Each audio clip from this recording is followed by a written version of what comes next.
Hello everyone, it's Elizabeth from the Smart Stitcher. In this week's video we are talking fingers and we are going to insert our fourchette into our middle finger, as you can see on this pink glove here. So we're going to be using a very similar process to that which we used to insert the index finger, and of course it can then easily be applied to your remaining fingers. So let's get underway.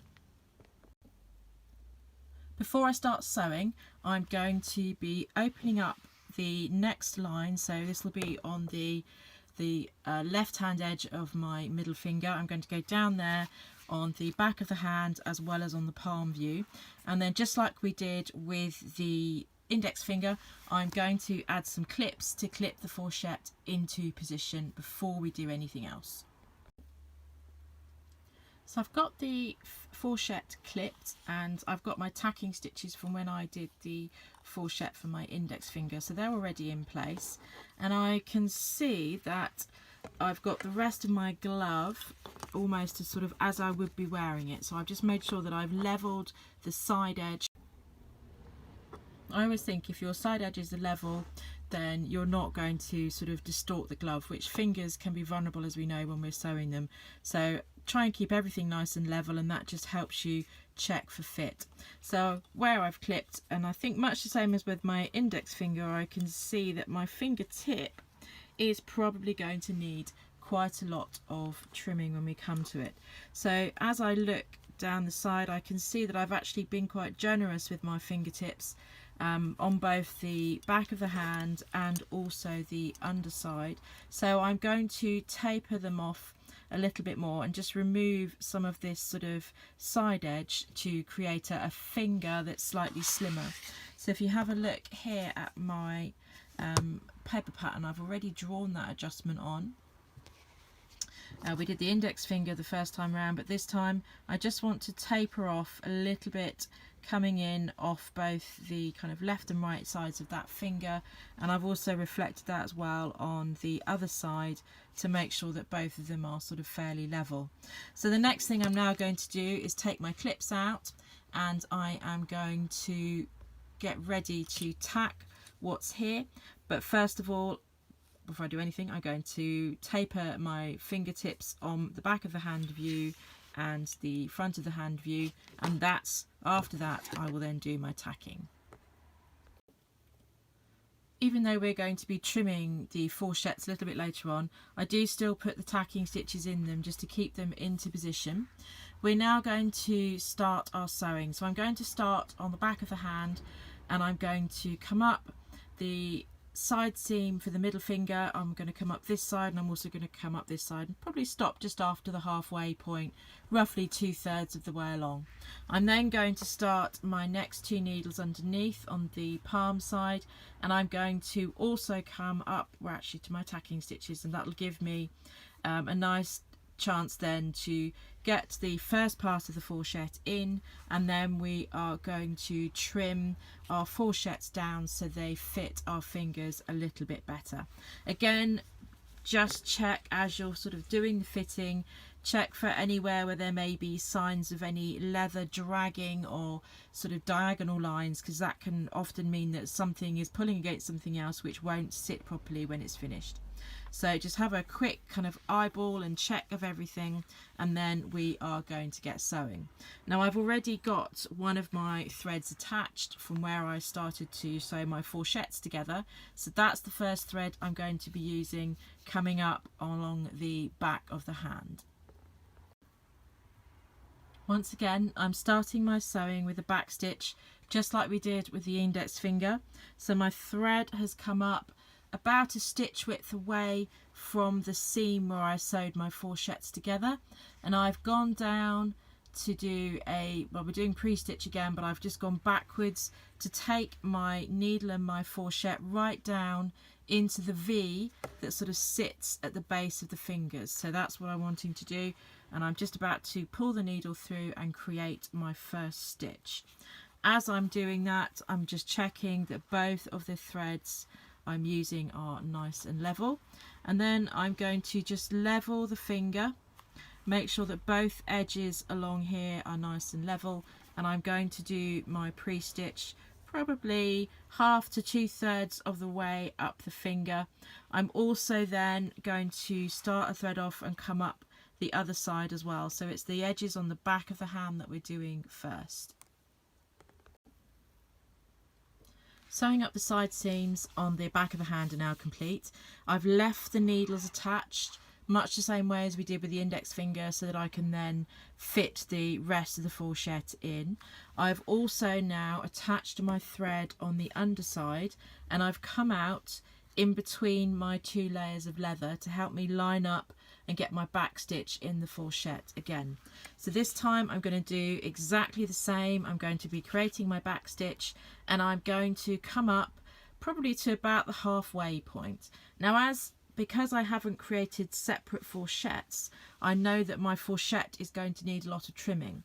And as I get down through my fingers are getting narrower, so I know that I'm going to need a slightly longer taper. So I'm going to start sewing up the side seams on the palm side, but I also want to sort of be able to stop just a little bit before the halfway point and then do the rest of the fitting to check that I get a nice kind of finger shape and sort of what I'm looking for there. So this seam and this seam are our next 2 rows of stitching, and as you've now got 4 needles attached, you can see what happens to them. So just take a moment to make sure you know where all your needles are and where all your threads are. I'm now ready to start closing up the top of the finger that's on the back of the hand. I did add a clip down here just because I noticed that part of my fourchette was getting quite wrinkly, and that indicated to me that something was dragging. So I took out the tacking stitch and just re-pinned it and sort of smoothed it out, and it's actually now looking a lot better. So my next step is to decide where I want my fourchettes to finish. I don't want them to sort of necessarily come right into the middle of the finger. I tend to sort of like them stopping at a sort of 5 to 1 or sort of 10 to 2 kind of position, just because I feel that gives me a sort of a better shape on the finger. So I'm going to use the template from my fourchette to just help me get a nice shape to my edge, just at the sort of top of the fingertip here. I've just used a couple of clips to help me get my tops of my fourchettes in the right position. My center line is roughly kind of here, and I've sort of gone for that sort of 10 to 2, 5 to 1 sort of position. The clips are helping me just to get everything in the right place, so that I can almost use my nail to mark, and then I can just mark the other side in exactly the same place, and I can repeat that on this side, although I may just need to alter the clip or switch fingers just to make sure that I am in the right place. Now, if I'm going to use my fourchette to help me, this is where it can get a little more interesting to try and sort of lay things down, but I'm just going to squash the glove to one side, and I want the tip of the fourchette, that card template, level with the mark I've just made on the fourchette, so that I can then come along and create that final fingertip shape. I'm going to just repeat that on the other side, so that both my fingertips are sort of finishing at the same point and both look the same. So just make sure that the template itself is lined up nice and level with the top of the glove, or the sort of the fourchette, I should say.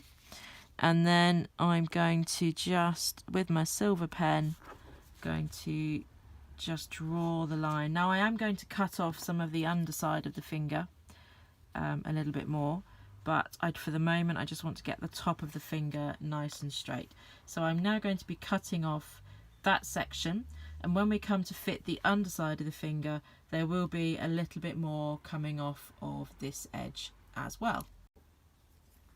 My next bit of stitching is to bring my thread along the back of the hand up to finish the fourchette on both sides, and then I can finish the thread itself off. If as you're sewing you notice that it's not quite level, then of course you can adjust it, and you can just mark that on your pattern as well. As you can see, I've used a clip, and this is just to help me fit the rest of the fourchette into the finger, and obviously I've got to cut off a little bit of the fingertip as well. Now I can see that as I sort of flatten out my edge, I can see where my fourchette is sort of creasing, and I can see that on both sides as I'm looking at it. So I know that there's a little bit there that I'm going to be trimming off and tapering into my finger. So I'm going to get that underway, and I've finished the threads for the finger on the upper part of the finger here, and the threads that are still attached are for those on the underside. So I'm now just going to work out where I'm trimming by drawing those in and clipping those off, and then I'm going to work both edges up a little bit higher before I decide how much I'm cutting off at the tip of the finger here. The bit that I'm cutting off is now drawn in, and I'm going to just trim this off from this side, and the same on the other side, just to get rid of that little bit. I want it to sort of taper nicely into the finger, so I just want to make sure as I cut that there aren't any awkward edges, and I'll probably take that tacking stitch out as well, just to help me get a really nice smooth line. We're now at the point where I'm ready to trim off the rest of this finger, and I just want to do that quite carefully. So I can see that obviously we need that extra length because it has to come up and around the finger. However, we don't want all of this leather that's here to be sort of fitted in, because it would give us quite a sort of a baggy look to our finger if we try to squidge all of that in. So we've got to strike a kind of a happy balance, and this is probably also one of the reasons why I would advise making a mock-up, because it allows you to work these sorts of things out as you go along, and you can then adjust your paper template accordingly. So if I just slip this off, and we want to have a look again, making sure that we've lined everything up, and I want to just have a little look at where these edges are coming up. So if I sort of join those together, I can see that I'm probably, if I do like we did with our other finger, I'm probably looking at trimming. Now remember, if I want to line up the middle of my finger with the middle of the line there, so we're going to sort of trim off. It's going to look a little bit like this, and it's very much that sort of little curved edge. Let's just show you. And this is the bit where I always sort of do a little bit of sort of marking up, a little bit of trying on, a little bit of marking up, just to sort of double check, because there'd be nothing worse if you cut off too much, you cannot stick it back on again. So it's much better to be a little bit more conservative. So I'll just slip this on to show you what that looks like, and again checking everything is lined up, and I think I can sort of see the other finger. We sort of had a slightly easier time of it, but where we're sort of fitting now at the sort of completely at the top, I almost want my line to be slightly further forward just to accommodate that excess. So I'm just going to make a little mark where I sort of, yeah, it's matched up there. So I'm not going to cut off on my first line. I'm actually going to draw in another line, and I'm going to trim along that particular line, but following the same shapes. Just let me show you.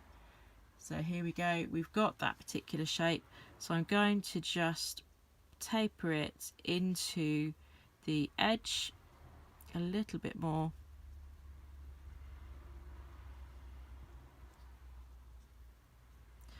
Remember, as I say, you can always trim it off, but you can't stick it back on again. So rather than cutting this line, I'm now going to trim along that outer line and continue to sew the rest of the fourchette together. everything is now trimmed off, and I've just popped a clip in so I can show you this sort of next bit. I've trimmed, as I say, the underside, I've tapered it in, and I'm now just going to bring up the edges to the top of the finger, just like we did with the index finger. I've matched up my center point of the palm side as well as the back of the hand side, so I know that they're nice and level. And now I'm just going to finish off sewing the rest of that curved fourchette in on both sides, bringing both my needles out at the top, ready to overlap and do my finishing stitches. We're at the point now where I'm starting to overlap my threads to finish my finger tip off. So the thread that has come up this underside of the fourchette here, I'm now going to be overlapping around the top of the fingertip, and then I'm going to be finishing it off in the seam of the other underside fourchette, which is just over here.